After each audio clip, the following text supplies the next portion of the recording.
जिसके पास मार्जिन कम है, जैसे अब यही वाला है। अब और भी किसी ट्रेड पे मैं दिखा देता हूँ। रिलायंस पे आप देख लो, आप मान लो रिलायंस में मान लो आप क्लियर कर दो, आप इसको रिलायंस आप पकड़ लो। मान लो आप रिलायंस में फ्यूचर बाई कर रहे हो, मान लो आप रिलायंस में फ्यूचर बाई कर रहे हो 27 जुलाई का, जो कि है वीकली चार्ट पे फ्यूचर बाई है। 27 जुलाई का आपने फ्यूचर बाई किया, ऑप्शन में गए, फिर मान लीजिए आपने पुट बाई कर लिया सेम। अब देखिए अभी 1 लाख लग रहा है यहाँ पे, 1,11,000 के करीब लग रहा है, और एक मार्जिन नीडेड 1,11,000। और जैसे आपने पुट बाई किया 1,11,000 का सीधे आधा हो गया 48,000, सीधे आधा हो गया। ठीक है, तो आपको एक लॉट, क्योंकि अभी आप जुलाई का बना रहे हो इसलिए देखिए यहां पर भी ऑप्शन का प्रीमियम ज्यादा है, फ्यूचर का भी प्रीमियम ज्यादा है, तो इसलिए आपको यहां पे मार्जिन अधिक देनी पड़ेगी। बट जैसे ही आप जुलाई में एंटर करोगे मार्जिन धीरे धीरे कम होती जाएगी। अब सेम चीज अगर वो बनाएंगे, क्या कहते हैं, मोहित जी बनाएंगे, तो मोहित जी इस पुट को ना बाई करके, इस वाले पुट को ना बाई करके 1,11,000 यहां पे लग रहा है, देखिएगा इस वाले कॉल को सेल कर देंगे, इस वाले कॉल को सेल कर देंगे तो 1,33,000 लगेगा। देखिए बढ़ गया। अब आपको लगता है कि यहां पर अनलिमिटेड लॉस है, ना जी अनलिमिटेड लॉस नहीं है, क्योंकि अगर रिलायंस वहीं पर खड़ा रह गया तो ये 68 रुपए आपको काम करना शुरू कर देंगे आपके लिए। ये तो फ्यूचर तो आपका आगे पीछे होगा ही नहीं, तो यहां पे जीरो है, 68 रुपए आपका काम करना शुरू कर देगा, 68 से घटना शुरू हो जाएगा, 67 हो जाएगा, 65 हो जाएगा, 60 हो जाएगा, 55 हो जाएगा, जैसे जैसे एक्सपायरी नजदीक आएगी, ठीक है, वो हो जाएगा। और अगर मार्केट ऊपर गया तो फिर मोहित जी का फायदा ही फायदा है। हाँ, मार्केट नीचे आने लगा तब नोशनल, तो तब नोशनल नुकसान है। नोशनल नुकसान उसको कहते हैं जो time for the time being आपके लिए स्क्रीन पर दिखेगा, बट वो नुकसान है नहीं, बट वो नुकसान है नहीं। बट एक बात आप जान लीजिए, एक बात ये जान लीजिए कि इसमें प्रॉफिट आपका लॉक्ड है, प्रॉफिट आपका एक समय के बाद लॉक है। जब आप सेल करते हो तो प्रॉफिट आपका लॉक हो जाता है एक जगह जाके धीरे धीरे। ठीक है साहब। अब यही देखिए, मान लीजिए 2505 चल रहा है, मान लीजिए रिलायंस 3,000 चला गया, मान लीजिए रिलायंस 3,000 चला गया, 2600, चलिए 2700 चला गया रिलायंस, और ये 12 जून हो गई आपकी, आपकी हो गई जुलाई, 12 जुलाई हो गई। देखिए प्रॉफिट लॉक है आपका, लेकिन ये बहुत ही सेफ प्रॉफिट है। बाइंग वाला भी सेफ प्रॉफिट है, ये बहुत ही सेफ प्रॉफिट है। अब 12 जून से 13 जून, 14, 15, 16, 17, 18 जुलाई दौड़ा देते हैं। देखिए अभी भी प्रॉफिट आपका लॉक है, 15,925 के आगे प्रॉफिट बढ़ ही नहीं रहा है। देखिए अगर उसी रेट पे रह गया, देखिए 15,925 से बढ़ेगा ही नहीं प्रॉफिट आपका। तो हर चीज के अपने अपने फायदे, अपने अपने नुकसान हैं। अब इसी 27 जुलाई को ऐड एडिट में जाइए और इसी को आप पुट बाई में कर लीजिए, डन कर दीजिए। भाई साहब इतने में तो आप छप्पर फाड़ दोगे 21 जुलाई तक। अगर 2700 पहुंच गया रिलायंस तो इतने में तो छप्पर फट जाएगा, 50,000 का प्रॉफिट आ जाएगा नियर अबाउट। तो हर चीज के अपने अपने फायदे, अपने अपने नुकसान हैं। आपको अपनी कैपिटल साइजिंग के हिसाब से, आपको अपने ट्रेडिंग के नेचर के हिसाब से और बाकी सारी चीजों को ध्यान में रखते हुए आपको हेज में जाना है। हेज का प्लस पॉइंट ये है कि कम मार्जिन में काम हो जाता है। स्टॉप लॉस, अब मैं इसको रीसेट कर देता हूं, इसको भी रीसेट कर दिया और इसको भी रीसेट कर दिया। रिलायंस का आइए देख लेते हैं स्टॉप लॉस क्या है। सर ये जो नीचे गैप होना चाहिए वो कितना होना चाहिए? एक मिनट सर, कौन सा गैप सर? चार्ट पर ये वाला सर, नीचे ये तो करंट प्राइस और जो ये स्मोक उठ रहा है ना अगर, हाँ ये वाला जैसे तूफानी है, इसमें अपने 5 से 15 प्रीमियम का गैप था ना सर। आप देखो सर, अगर आप इसमें ना, आप देखो अगर आप इसमें मान लीजिए आईटीएम ले लिए है ना, देखिए आप आईटीएम बाई कर लिए, देख रहे हैं ये गैप कम हो गया। ये वाली चौड़ाई देखिएगा, ये वाली चौड़ाई है ना, देखिए कम हो गया, अब 10,000 का हो गया। लेकिन आप भी जानते हो लोकेश जी, आईटीएम अगर आप ले लोगे तो आपका प्रॉफिट हो जाएगा, आपका प्रॉफिट का इनकमिंग लॉक हो जाएगा, है ना।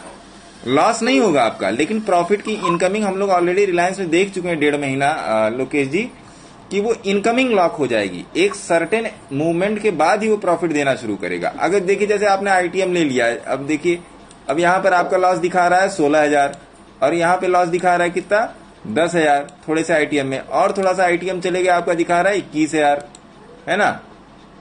अब देखिए यहाँ पे प्रीमियम का पंगा हो रहा है, यहाँ पे इसका प्रीमियम 101 है, तो इस वाले का प्रीमियम कम से कम 120 होना चाहिए, ठीक है साहब।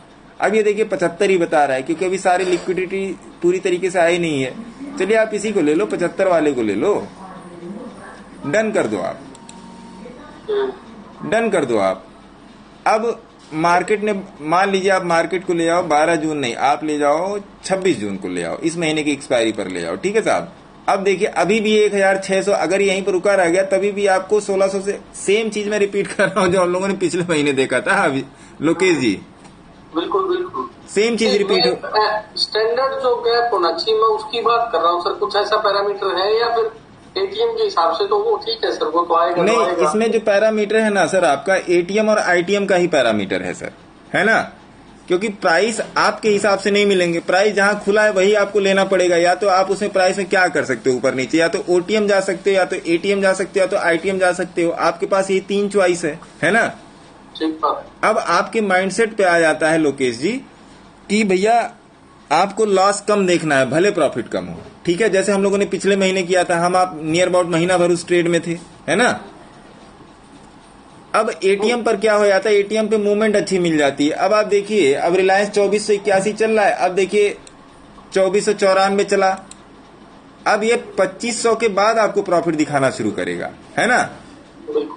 2500 के बाद आपको प्रॉफिट दिखाना शुरू करेगा, लेकिन 2481 पे चल रहा है और ये 2444 पर भी आ गया, तब भी आपको ज्यादा लॉस नहीं दिखाएगा। 5,000 तक तो जाना है, इसके मतलब इसके लिए जंग वाली बात हो जाएगी, समझ रहे हैं सर। अगर कोई बहुत बड़ी स्पाइक आ गई ऊपर नीचे, उसकी बात अलग है, आपके ट्रेड के वो भी आधे घंटे में एडजस्ट हो जाएगी सर, वो भी आधे घंटे में एडजस्ट हो जाती, क्योंकि वो नोशनल होती है।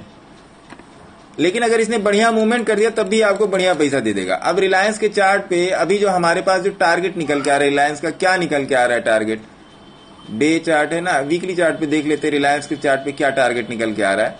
पहला ही टारगेट मेरा निकल के आ रहा है 2700 रुपए। 2700 रुपए अगर मैं इसको भगा देता हूं, ये देखिए 25, 26, 92 भगा दिया, आपको अच्छा खासा पैसा दे देगा सर ये। और इसको 26 जून को मैं कर देता हूं 15 जुलाई, देखिए अच्छा खासा पैसा दे देगा सर ये। हाँ ये है कि आपको लॉस बहुत धीरे देगा, बहुत धीरे देगा लॉस। आप ट्रेड में बैठे रहोगे और अगर मूवमेंट आ गई तो फिर बल्ले बल्ले। और आपका स्टॉप लॉस तो तय ही है। स्टॉप लॉस कैसे तय है आपका, स्टॉप लॉस आपका ये है 2388 मतलब 24 रुपए, जहां तक अभी मैं लेके गया था स्टॉप लॉस। या तो आप डे चार्ट पे स्टॉप लॉस डिसाइड कर लो, आप हेज में हो तो डे चार्ट पे स्टॉप लॉस डिसाइड कर लो। कहां पे आपका स्टॉप लॉस बन रहा है सर, डे चार्ट में यही बन रहा है सर 200 की मूविंग एवरेज 2443 रुपए, वही जो मैंने आपको बताया 2400 के आसपास का। देख लेते हैं 2443 रुपए कहां पे आ रहा है सर, ये भी देख लेते हैं। मान लीजिए कोई मूवमेंट ही नहीं हुई, हर कंडीशन मान लेते हैं कोई मूवमेंट ही नहीं हुई, 2443 रुपए कोई मूवमेंट ही नहीं हुई, तब जाके आपका 8,000, 1.5 महीने में अगर कोई मूवमेंट ही नहीं हुई तब जाके आपको 8,000 का लॉस दिखाएगा। तो आई डोंट थिंक कि आप 8,000 का लॉस लेने के लिए बैठे ही रहोगे 1.5 महीने, तब तक और भी बहुत सारे स्टॉक मिल जाएंगे, उसमें कर लेंगे। 1,000-2,000 का लॉस है, मैक्स टू मैक्स 3,000 का, मैक्स टू मैक्स। क्योंकि आप भी 3,000 के लॉस के ऊपर मेरे ख्याल से गए नहीं थे, जो हम लोगों ने आईटीएम वाला जो हेज किया था। इसमें सिर्फ एक ही लॉस है सर, क्या ये पेशेंट्स की पूरी टेस्टिंग करेगा। तो सर चाहे ये एटीएम पर नहीं लेते हैं तो एटीएम पर अगर नहीं लेंगे तो ये पेशेंस को आपको पूरा निचोड़ देगा ये। वो लॉस है, वो कोई बियर कर सकता है तो कर सकता है, अदरवाइज चिड़चिड़ापन हो जाता है। अब वही तो, अब सेम गेम स्टोन में भी है, सेम ही गेम स्टोन में है, वो थोड़ा उसकी कैटेगरी अलग है, ये कैटेगरी अलग है, सेम ही गेम स्टोन में है। अब लोग उसको नहीं उतना एक तरीके से एक्सेप्ट कर पा रहे हैं, उसके पीछे जो भी रीजन है मैं उसमें नहीं जाना चाह रहा हूं, लेकिन सेम ही गेम है। हाँ स्टोन में ये है, स्टोन में ये है कि आप उसमें कई तरीके के स्टॉक में होते, तो अगर कोई आपको प्रॉफिट दे रहा है तो कोई आपको लॉस दे रहा है, कोई आपको लॉस दे रहा है तो कोई आपको पकड़ के रख भी रहा है, तो वो सब सारी चीजें हैं। इसमें आप एक ही उसमें हो, क्या कहते हैं, एक ही स्टॉक में, तो पूरा फोकस आपका इस पे रहेगा। आपको अपना एसएल मालूम है, अपना टारगेट मालूम है, सारा सब कुछ मालूम है आपको ऑलरेडी, बस उस पर आपको निकलना है, चाहे अपने एसएल पे चाहे अपने टारगेट पे। आईटीएम का मतलब मोर धैर्य, आईटीएम का मतलब यही हुआ, मोर धैर्य। अब आइए इसको हम लोग देख लेते हैं एटीएम पर, एटीएम पर भी देख लेते हैं सर। इसको भी रीसेट कर देते हैं और इसको भी रीसेट कर देते हैं। एटीएम पे आ जाते हैं, रीसेट प्राइसेस, इसको भी रीसेट कर देते हैं, सारा रीसेट कर दिया। एटीएम पे आपका 16,000 का नुकसान है, एटीएम पे ये दिखा रहा है 16,000 का नुकसान है। तो अगर 2400 रुपए तक या 2481 चल रहा है, 2400 रुपए पर ले आइए इसको, 2400 रुपए पर आप इसको ले आइए। 2400 रुपए पर आपका 16,000 की जगह पे 8-9,000 का लॉस दिखा रहा है, तो 8-9,000 तक आप बैठे थोड़े रहोगे सर। डे चार्ट पे, डे चार्ट रिलायंस का खोल लीजिए, डे चार्ट में आपकी 20 की मूविंग एवरेज 2469 पे है। 2469 के नीचे जैसे एक कैंडल क्लोज होगी, मान लीजिए 2440 क्लोज हो गई, सपोज दैट 2440 क्लोज हो गई, आप इसको 2440 पे ले आओ, 2440, 5,000 का लॉस है, इसको भी 2-4-10 दिन आगे बढ़ा दो, लो जी 20-21 जून कर दो, तो यही हुआ। और अगर इसमें मूवमेंट आ गई, अगर डे चार्ट के हिसाब से मूवमेंट आ गया, अभी इस चल रहा है 2481 रुपए, मान लीजिए 2550 चला गया, 2550 चला गया, तो आपको अच्छा खासा प्रॉफिट दे देगा 21 जून तक। बाकी सारे पैरामीटर सेम है, मैंने प्राइस चेंज किया है, अच्छा खासा प्रॉफिट दे देगा सर, ये कोई दिक्कत वाली बात नहीं है। हाँ, एटीएम पे ये है कि आपका प्रॉफिट आना जल्दी शुरू हो जाएगा। आईटीएम में आपको स्लो रखेगा प्रॉफिट में, लेकिन लॉस से बहुत बचा के रखेगा आईटीएम। और ओटीएम में आपको थोड़ा सा आपको जद्दोजहद करनी पड़ेगी ओटीएम में, ये चीज थी। तो आपको ये चीज समझनी पड़ेगी कि एक हेज में एटीएम, आईटीएम, ओटीएम का क्या महत्व। इसीलिए सब लोग कहते हैं कि एटीएम से हेज करो, इसीलिए सब लोग कहते हैं कि एटीएम से हेज करो। लेकिन उसमें भी कैसे हेज करो, जैसे अभी मैंने आपको रिवर्स वाला बताया कि पहले पिछले महीने से करेंगे, फिर अगले महीने में जाएंगे, 1-2 बार मैंने पीछे भी बताया है।